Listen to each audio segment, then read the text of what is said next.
नमस्कार दोस्तों, स्वागत है आपका हमारे अपने YouTube चैनल संजीवनी मेडिकल एजुकेशन में। मैं हूं डॉक्टर गोपाल, स्वागत करता हूं आपका।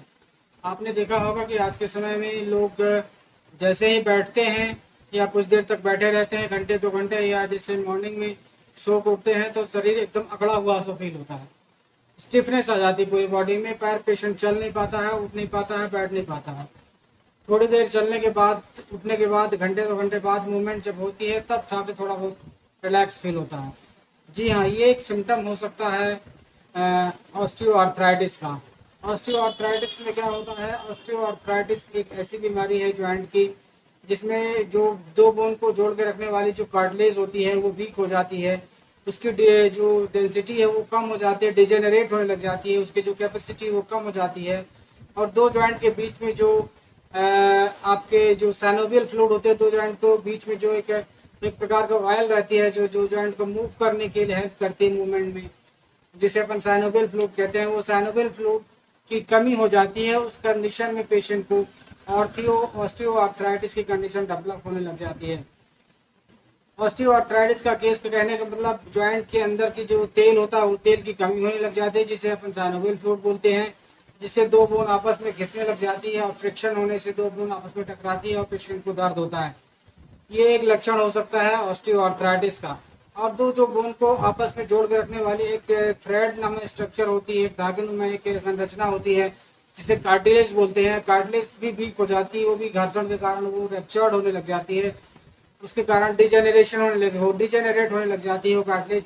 उसके कारण भी ऑस्टियोआर्थराइटिस पेशेंट को डेवलप होता है।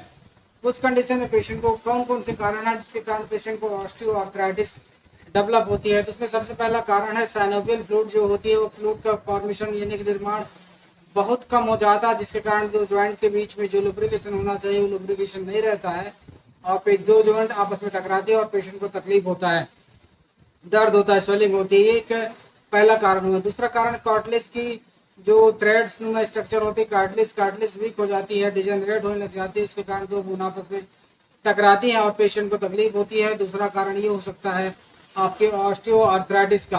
ये ज़्यादातर जो बिग है जॉइंट होते हैं, हिप जॉइंट, फीमर जॉइंट और एंकल जॉइंट, आपका नी जॉइंट, ये बड़े बड़े जॉइंट्स को प्रभावित करती है ऑस्टियोआर्थराइटिस।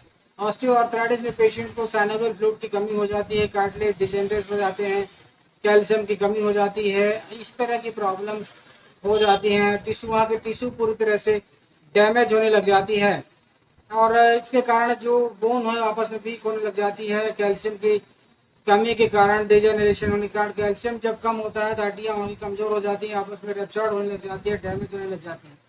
जब वहाँ से घिसने लग जाती है हड्डियाँ तो पेशेंट को तकलीफ होती है, पेन होता है। इस तरह की परेशानी आपको हो सकती है ऑस्टियोआर्थराइटिस के केस में। अगर इस तरह का कंप्लेन अगर आपको है तो आप मान के चलिए कि आपको ऑस्टियोआर्थराइटिस की समस्या आ रही है। अगर ऐसा इस तरह का कोई अगर केस है तो उसका किसी को ऑस्टियोआर्थराइटिस है तो उसको क्या लक्षण दिखाई देंगे? उसमें कुछ लक्षण, विशेष लक्षण दिखाई देते हैं जिससे पेशेंट को चलने फिरने, मूवमेंट करने में दर्द होता है। जैसे पेशेंट चलता है फिरता है, जॉइंट में दर्द होता है, सीवियर जॉइंट पेन होता है, आपकी कूल्हे की हड्डी में दर्द होता है, हिप, आपकी घुटने के जॉइंट में दर्द होता है, आपकी बॉडी के ये बड़े बड़े हिस्सों में जो जॉइंट में पेन होता है। लेकिन अगर इसका आप ट्रीटमेंट नहीं करते हैं तो लंबे समय के बाद ये छोटे छोटे जॉइंट्स को भी प्रभावित करते हैं और उसमें सूजन और दर्द होने लग जाता है। ये खास कर क्यों होता है? इसमें साइनोवियल जो फ्लूइड होती है, फ्लूइड्स की कमी के कारण जो दो बोन आपस में फ्रिक्शन होने लग जाता है, आपस में दोनों बोन घर्षण होने लग जाता है। घर्षण होने के कारण पेशेंट को तकलीफ होती है और तकलीफ होने से पेशेंट को कंप्लेन होता है, दर्द होता है, स्वेलिंग आती है। पेशेंट को मॉर्निंग, स्पेशली मॉर्निंग में जब पेशेंट सो कर उठता है तो उस कंडीशन पेशेंट को स्टिफनेस रहती है, पूरी बॉडी में अकड़न रहती है, पेशेंट चल नहीं पाता, उठ के बैठ नहीं पाता, मूवमेंट नहीं कर पाता। This is the main sign and symptom of osteoarthritis. Osteoarthritis का मेन लक्षण आपका यही है कि मॉर्निंग स्टिफनेस बहुत ज़्यादा देखने को मिलती है। पेशेंट को जहाँ पे तकलीफ है जॉइंट में, जिस जॉइंट में तकलीफ है वहाँ पे रेडनेस दिखाई देता है, स्वेलिंग दिखाई देती है, छूने में दर्द होता है। पेशेंट कंप्लेन करता है कि जैसे हम वहाँ पे टच करते हैं पेशेंट को बहुत ज़्यादा तकलीफ होती है।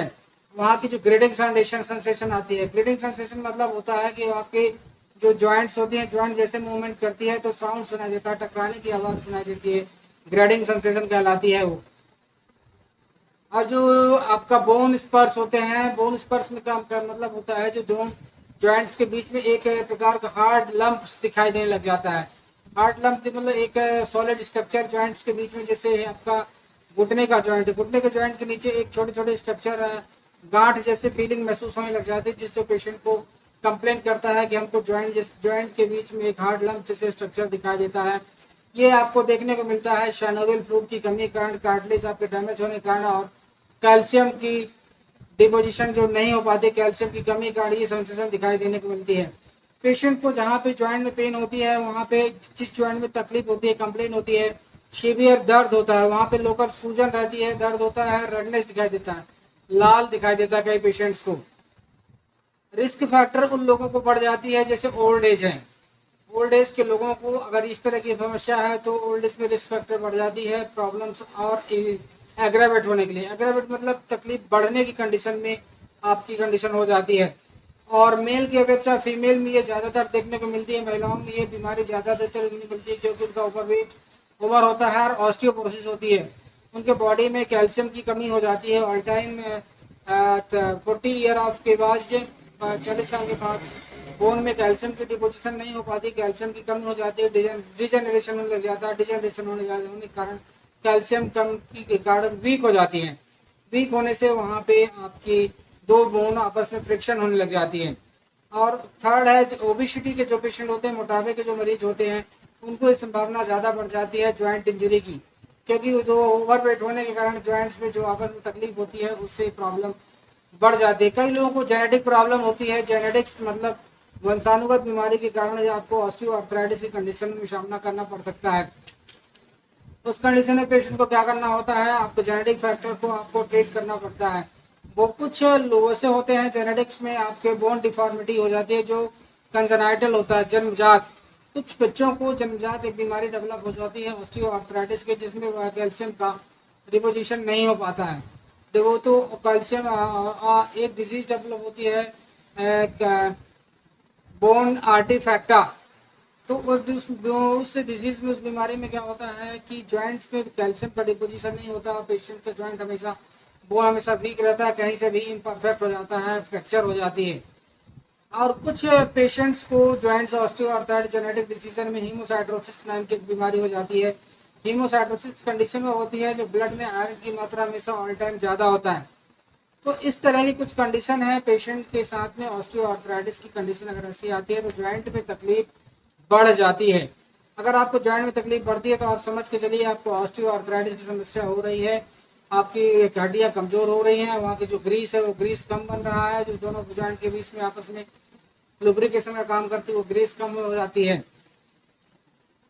तो आपको अगर बासी से कंप्लेन आती है तो आपको अब क्या करना पड़ेगा। आपको ट्रीटमेंट की बात करें तो ट्रीटमेंट में आपको डाइट सप्लीमेंट को चेंज करना पड़ेगा। आपको ऐसा डाइट सप्लीमेंट लेना पड़ेगा कि कैल्शियम रिच डाइट हो, इसमें कैल्शियम की मात्रा भरपूर मात्रा में पाई जाती है। हमारे हेल्दी ह्यूमन बींग्स को 24 आवर्स में 1200 ग्राम यानी कि 1200 ग्राम कैल्शियम की आवश्यकता पड़ती है, लेकिन हम डेली लाइफ में 500-300 से ज़्यादा कैल्शियम के एब्जॉर्प्शन नहीं हो पाता हमारे बॉडी में, उतना इंटेक्ट भी नहीं कर पाते। तो एक सप्लीमेंट के रूप में कैल्शियम की मात्रा हमको पर डे लेनी पड़ती है। उस कंडीशन में आपको कैल्शियम रिच डाइट के साथ साथ विटामिन सप्लीमेंट डाइट भी लेना पड़ेगा। कैल्शियम रिच डाइट में आपका डेयरी प्रोडक्ट्स में आ जाते हैं, डेयरी प्रोडक्ट्स में कर्ड आ जाता है, दही आपका दूध है, और आपका योगर्ट्स है, ऑर्गेनिक ऑर्गेन में आपको ऑरेंज जूस आ जाती है।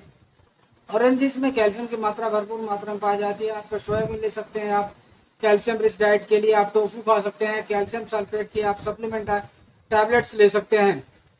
इस तरह की प्रॉब्लम को बचने के लिए आप इस तरह का डाइट का फॉलो अप कर सकते हैं। अगर इस तरह के एक नेचुरल तरीके में आपको एक टैबलेट है ग्लूकोजामाइन एक सप्लीमेंट लेना चाहिए।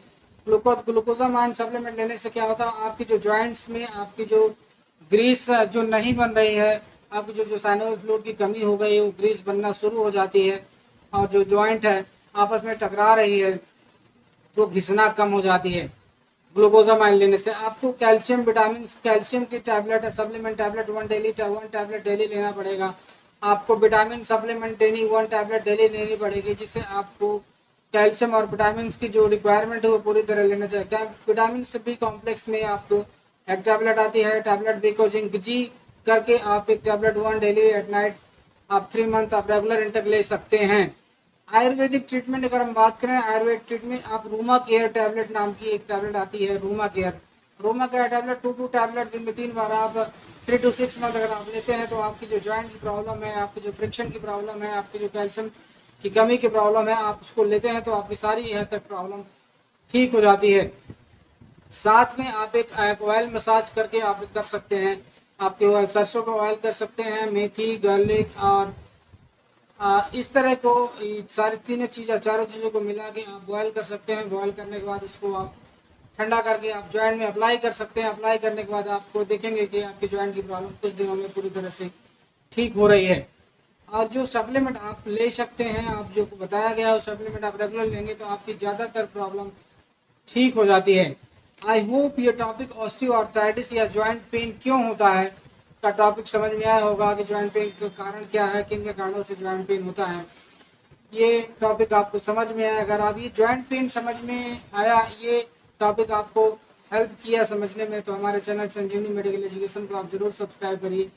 और कोई कमेंट हो तो ऐसे आप ज़रूर कमेंट करिए, शेयर करिए, लोगों को, दोस्तों को अपने टैग करिए, जिससे ये जानकारी लोगों को पहुँचे और वो अपने आप को और अपने दोस्तों को, अपने परिजनों को जॉइंट पेन की प्रॉब्लम से बचा सकें। आई होप ये टॉपिक आपको समझ में आया होगा। समझ में आया तो हमारे चैनल को जरूर सब्सक्राइब करें, लाइक करें, कमेंट करें और शेयर करें। तब तक के लिए ऐसे इन्फॉर्मेटिव वीडियो पाने के लिए हमसे जुड़े रहिए और वीडियो देखने के लिए थैंक यू।